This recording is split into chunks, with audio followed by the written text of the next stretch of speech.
Hi everyone, I'm Janvi. I'm doing a PhD in counseling psychology from America. I have done my master's in counseling psychology from India, worked briefly thereafter as a psychologist. Also, I've done my bachelor's in psychology from Mumbai, India.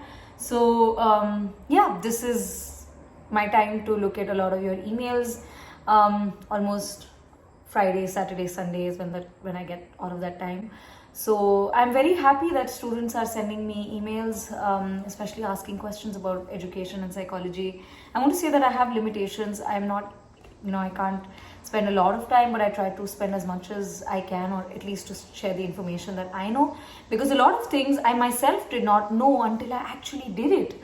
For a very long period of time, I had no idea that I could have a fully funded education abroad until I was actually in the process. And so many things, in fact, how to apply, what to do, everything I learned through the process of doing it myself, including things like what do you do after doing a master's in clinical psychology? What do you do after doing a master's in counseling psychology? I had no exposure to any counselors in my entire life. Psychology is a very new field in India, and I came from Mumbai. I know a lot of people who come from smaller towns, a lot of places. People have no idea what psychology is and that there is something known as mental health related issues. For example, I met with a student on Zoom who just had some questions, and that student was just telling me about how they had no idea that there is something called mental health or mental health related disorders, and they themselves were suffering from one serious one which they thought that had no solution, and there was no option but to just die, because that's how it's going to be, until they found out that there is something known as psychology, and you could actually meet with a psychologist or a psychiatrist, get medication for some of the things, or get counseling for some of the things that you might need. And they were able to reach out after searching for things online. So I truly appreciate the emails that I get from students.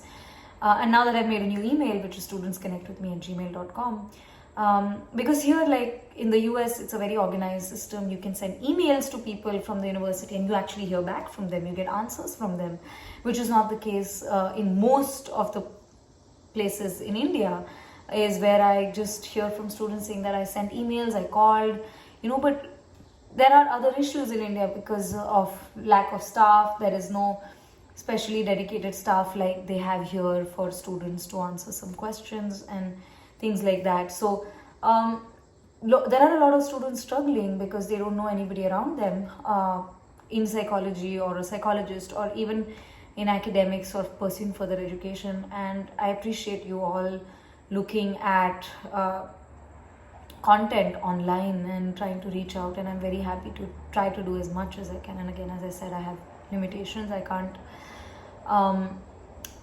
give all my time, or not even as much as I would like to, but I try my best to answer as many questions as I can. And I meet with students on Zoom briefly for 15-20 minutes, and it's just wonderful to get to know your passion and your interest and your curiosity. And I strongly believe that education should be accessible to people who are passionate about it. So today I'm going to read a letter of a student from West Bengal, and it was so sweet. It was sent to me a few months ago, and I had responded to them saying that I asked them if I could use their name, use their email and the questions without using their name, and they were okay with that. So I'm just going to read that out to you. So this is: Hi Miss Janvi, I am from West Bengal, student of ICSE board, completed my 9th annuals, wanted to know some specific things in psychology as I've been watching every video you have made. That's sweet, thank you.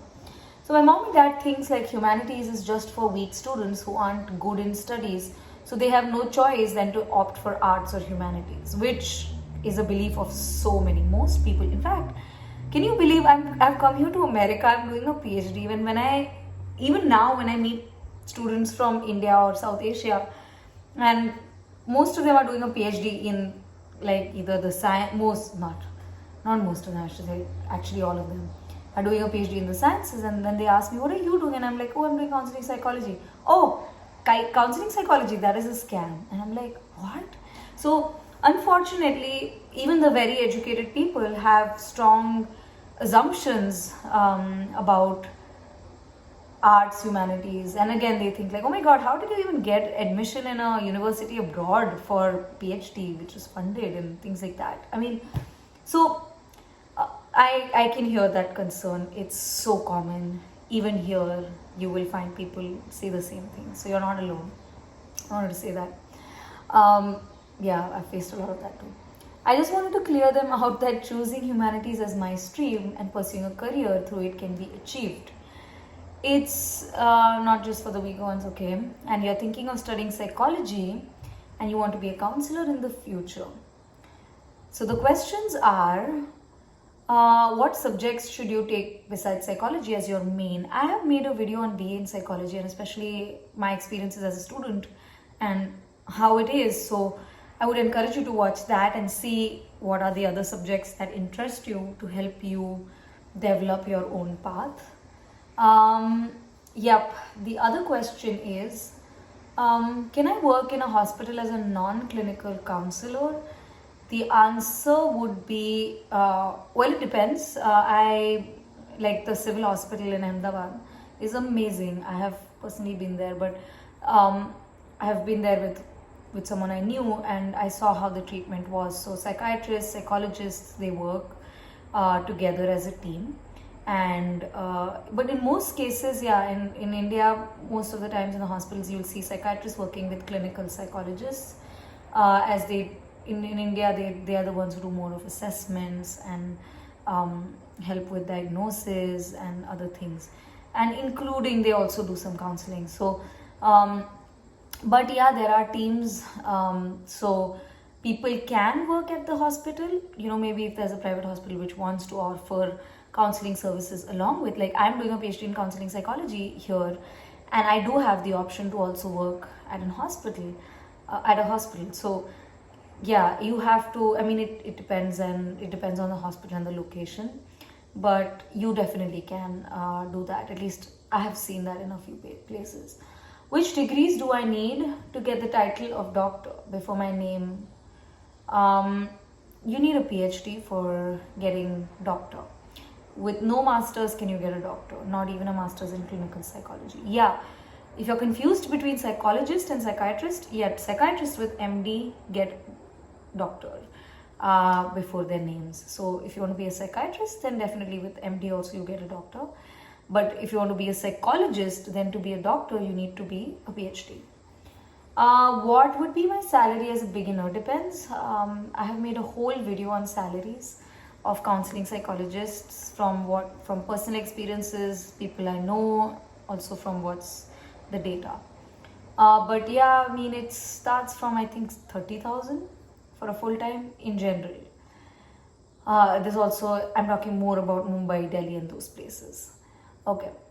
What would, okay, so if you are interested in studying abroad, what would my salary be enough to live well in a foreign country, which is, I believe so, yeah, like in America, because it's therapy is covered by insurance, unlike India. So therapists are paid, I mean, they have a good life. So will I want to pay my own bills? You definitely can pay my own bills, pay your own bills, because I am able to do that. So I think you too can. And show the ones who criticize me for not being good in science. I'm sorry.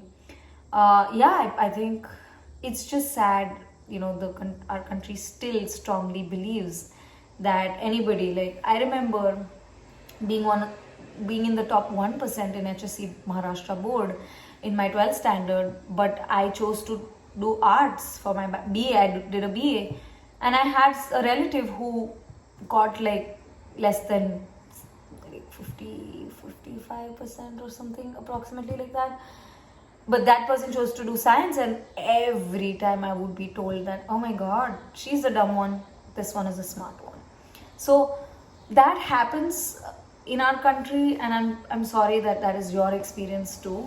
But I always believed, because my father was a musician, I was fortunate to have that support from my father himself. But a lot of people around me would be like, oh my god, she's a smart student, why is she taking arts? Including some of my professors, when I wanted to do counseling psychology, would be like, are you sure you want to do counseling? You're smart, you can do clinical. I mean, you don't have to do science or maths because you're smart, or you can be passionate about psychology too. So I strongly believe that I still chose to do psychology. So I'm very happy about that, because I feel like if you were I have known people who have done engineering, for example, because their parents force them to, and they end up not kind of completing their degrees, or sometimes just end up doing it but just being one of the other engineers, and they know that they're not as good as a lot of, because they're not interested in it, they're not as passionate about some people as some people who wanted to be engineers because they were interested in it.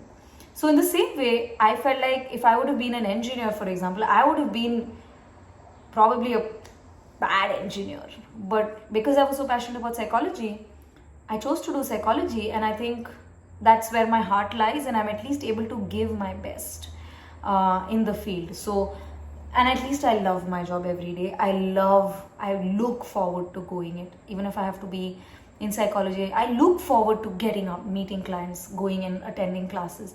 I look forward to it, and that makes a very strong difference. If you have to wake up every morning and force yourself out of bed to go to a place where you don't like, and to study engineering doesn't mean that you're just studying it for 5 years. You will work as an engineer for the rest of your life. That's what you study for. So it's a huge decision, I think. And I know that psychology doesn't have as much, it does not have as much recognition as a science degree does. But if you feel very strongly, then I would highly recommend even seeing a therapist, seeing a career counselor, working on yourself and knowing what you truly want. Working on that, it really helps. So that is my personal experience, but I'm sorry that you have to also go through that. And and then you're saying that I'm sorry if I did waste some precious time of yours. No, you did not. But I love the way you lead your life, and no one dares to question your worth. Even if people want to question my worth, I don't question it myself. That is what is important. If people choose to not respect you, you choose to respect yourself.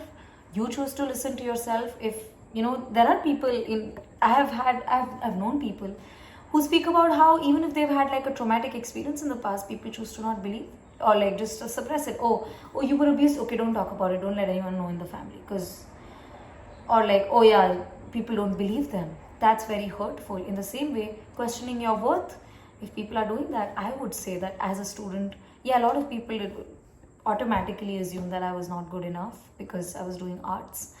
And I was told that on the face, anytime. For example, even if I got an achievement, like I got the Student of the Year at St. Xavier's College, and there were people who came to me like, oh, you got it. Oh, I thought someone else would have gotten it.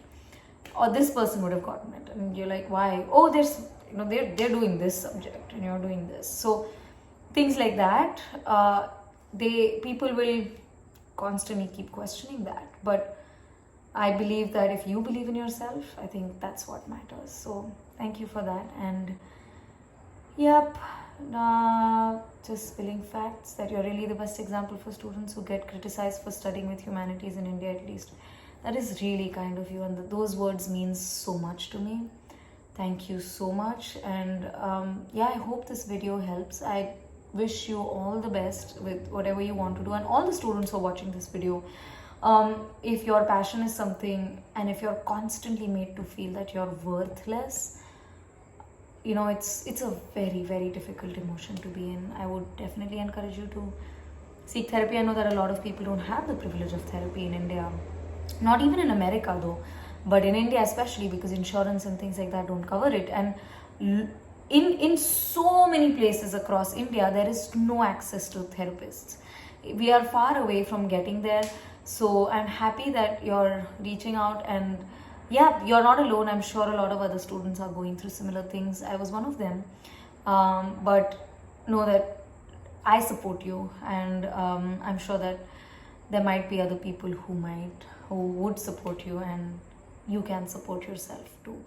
I think that's all I have to say, and wish you all the very best. And if you choose to become a psychologist, I really look forward to seeing the psychologist that you turn out to be. So I'm sure you will be able to touch many lives if that's your choice, and if that's what you want to be, and that's what you choose to become. So every profession, I say, in India, it's not just psychology, every profession may not has competition, and not everybody gets jobs, be it pilots, be it engineers. There are more unemployed people in a lot of fields than employed people, including the sciences, which includes psychology. But my belief is that if you try to do your best, then you will find a way. There are a lot of people out there. There are private practitioners needed.